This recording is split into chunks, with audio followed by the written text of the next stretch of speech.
Black Lives Matter, good afternoon. So, today I was asked to share my experiences of racism with you all today. I could easily talk about my time living in Yemen, the school children taunting me, Aswad, Aswad, Sudanese, Sudanese. My year 7 form tutor, Mr. Wheaton, who boiled over with disgust and hate when I kissed my teeth and suspended me just a few weeks into starting high school. The Pakistani kids at New Horizon Private Girls' School right here in Leeds who told me that black people could not be Muslim. The whole entire grown adult from Allerton Grange High School who told me I would grow up to be a prostitute. Leeds City College, who essentially forced me out of my role as a TA because my mental health was a liability, yet making the necessary adjustments for my white colleagues with the same issues. Or my brother's white, now wife, who terrorized me in my own home, along with other family members, both verbally and physically. But instead, I wrote a personal essay and I'm going to read it. It's long, so please bear with me. While the Black Lives Matter movement was founded on police brutality in the United States, the excessive force used on black men and women, a lot of time resulting in death without penalty. We must listen to the weight of our words when we scream them. Black Lives Matter. We must talk about the black in that sentence. The world is looking and hopefully they are listening. We must take this chance to be heard. Today, I want to promote the unity of black. Last week we were posting black squares. This time last year we were posting blue squares for Sudan. Did we forget the other black people? This movement should support and include every black person everywhere in the world. We have been exposed to the trauma and enslavement, an ordeal that has scientifically been proven to be passed down through DNA. Even if we start the discussion post-enslavement, we have all been victims of colonialism. Black America, Black Britain, all the nations of Africa that are still rebuilding their countries while the West continues to steal their elite. Brazil, which has the largest population of black people outside of Africa. Many islands in the Caribbean, like my own home of Jamaica, where after 60 years of independence, the Queen's face is still on the money. We must unite as black people. We know our lives matter. And while some of my community rebuke the term victim and flee from being defined by its blackness, it is impossible. It is useless when nations run on old, outdated models that were designed for white people to build wealth. There are black people in my very own social circle, friends of friends who will argue that systematic racism and institutional racism is not real. And while I empathize with their desperate urgency to change reality, first, we must face reality. Some of these racist legislations are not as old as we think. The very act that allowed Britain to detain, deport, and cripple lives of Caribbean elders, my aunties, my uncles, Caribbean people that were brought to this country by Britain, carried here post-World War II to nurse your white men and wipe the asses of your white children. That act is motherfucking racist. In 2012, the Home Office introduced the Hostile Environment Policy, which did exactly what it says on the tin. Theresa May stated in 2012, the aim is to create here in Britain a really hostile environment for illegal immigrants. The thing to remember here is that the people this policy affected the most were in fact not illegal, at least not before 2012. These people my grandparents, aunties and uncles were protected by the British Nationality Act of 1948. The Immigration and Asylum Act of 1998 offered similar protection. Hold on, I'm going to take a drink of water. Let me take my time. Black people take up time and space. Yes. Take up the space and take up the time. Period. This provision was not transferred to the 2014 immigration legislation because Commonwealth nations living in the UK before the 1st of January 1973 were adequately protected from removal, according to the Home Office. Wendy Williams, no, not that Wendy Williams. Wendy Williams, Her Majesty's Chief Inspector of Constabulary, was tasked with carrying out an independent review. The review was finally published on 19th of March 2020. That was yesterday, nearly 2 years before the scandal hit the headlines. This review makes it absolutely clear that Windrush scandal was not an accident, but the inevitable result of policies designed to make life impossible for those without the right papers. The BBC reported that the Home Office made a profit of more than £800 million from nationality services between 2011 and 2017. This comes from the Home Office fees and citizenship applications. Our angst continues to feed this country. In June 2020, the Equality and Human Rights Commission launched an investigation. Yesterday, 2020, the Equality and Human Rights Commission launched an investigation to review the hostile environment policy. While Britain may not be as open and ugly as the USA, let us not forget that we are literally fighting for human rights in big, old, dirty, stinking 2020. Can you imagine?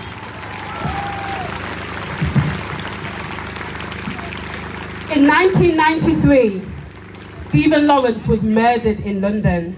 It could be argued, which it is, that his killers were racist. However, what increases this form of racism from individual to institutional racism is the collective failure of an organisation, the Metropolitan Police, to provide an appropriate and professional service to people because of their colour, culture or ethnic origin.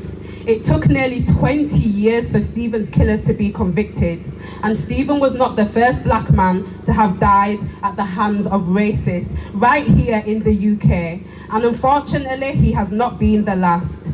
I task you all with researching David Oluwale.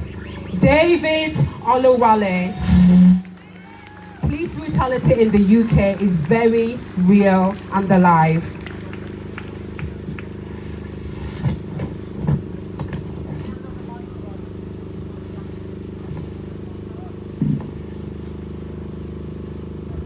According to the Institute for the Study of Academic Racism, scholars have drawn on the 1979 work by social psychologist Michael Billing, Psychology, Racism and Fascism, that identifies links between the Institute of Psychiatry and racist eugenic theories. The long-practiced idea that black people have lower IQ levels, that we are docile and stupid, the belief that we are more durable and do not feel pain, which likely contributes to the excessive force used on black bodies. This, to me, is systematic racism.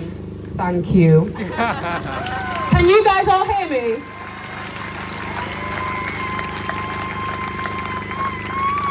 Today, in 2020, campaigns by voluntary groups seek to address the higher rates of sectioning, over-medication, misdiagnosis, and forcible restraints on members of minority groups. It's probably no coincidence that black people are more likely to die and contract COVID-19. Even me, standing here today, I am risking my life. We are all risking our lives today. please make today count. We must protect each other. I understand that non-black people of colour face prejudice and discrimination, but right now it's our time to speak. While there have been mentions of black women through this campaign's life, Black Lives Matter has mainly been about the protection of black cis men. And it is no coincidence that Black Lives Matter was started by 3 black women: Opal Tometi, Alicia Garza, Patrice Khan Cullors, before it was hijacked for profit by white people and printed across t-shirts. Nobody loves black men like black women, and it's time for black women to also be protected. The matriarchal backbone of generations. Sometimes we are gentle, sometimes we are angry. Too often we are villainized. People shout that we are all human, but in fact we are not treated as such. Black men, my brothers, I'm gonna take some water, this is important, and my mouth is dry, the motherfucking house.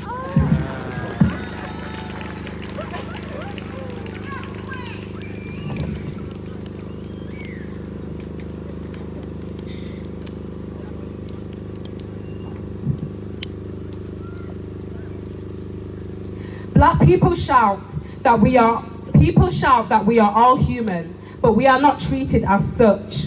Black men, my brothers, stop letting Becky, Karen, and Amy weaponize her whiteness. Becky, Karen, Amy, stop weaponizing your whiteness. And that goes for the gay and lesbian Karens too. Right now is LGBT Pride Month, and in case you didn't know, many black people are gay as fuck. Just like the founders of this Black Lives Matter movement, 3 queer black women. And just like the beginning of the feminist movement, the LGBT movement has not always been inclusive of blackness, despite the movement being started by a black trans woman, Marsha P. Johnson. We have to protect each other. Homophobia, passed down by the colonizer, is prevalent in black communities. The trauma of book breaking, it's time to unlearn and relearn.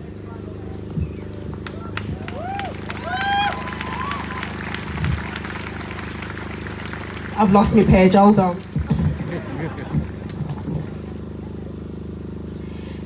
It's very nerve-wracking to address issues within our community, the black community, in front of so many white people. But a white person with an open heart, not drenched in white guilt, drowning us all in their white tears, will understand what the fuck I am saying. Stop attacking us. Away with the microaggressions. No, you cannot touch my hair. Stop exoticizing us. I am not pretty for a black girl.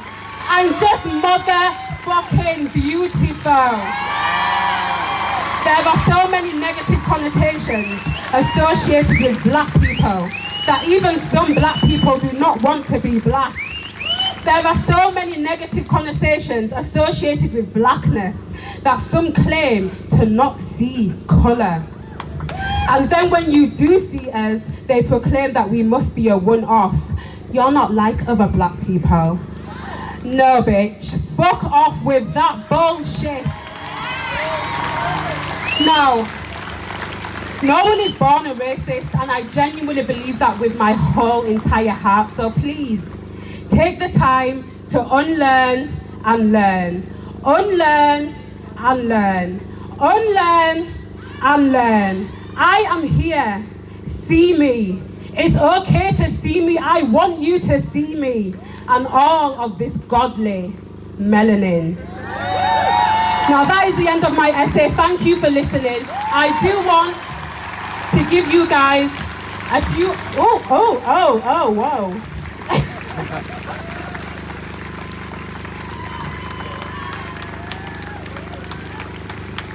Thank you, nature. I just want to give you guys a list of actions that you can take today that are not so extreme, such as attacking the government, etc., etc. What you can do is support the Sunday Practice. That is the creative hub that I run right here in Leeds, Black-led. This might be a shameless plug, but you know what, Black people, we should not be ashamed to promote ourselves. Support the Sunday Practice.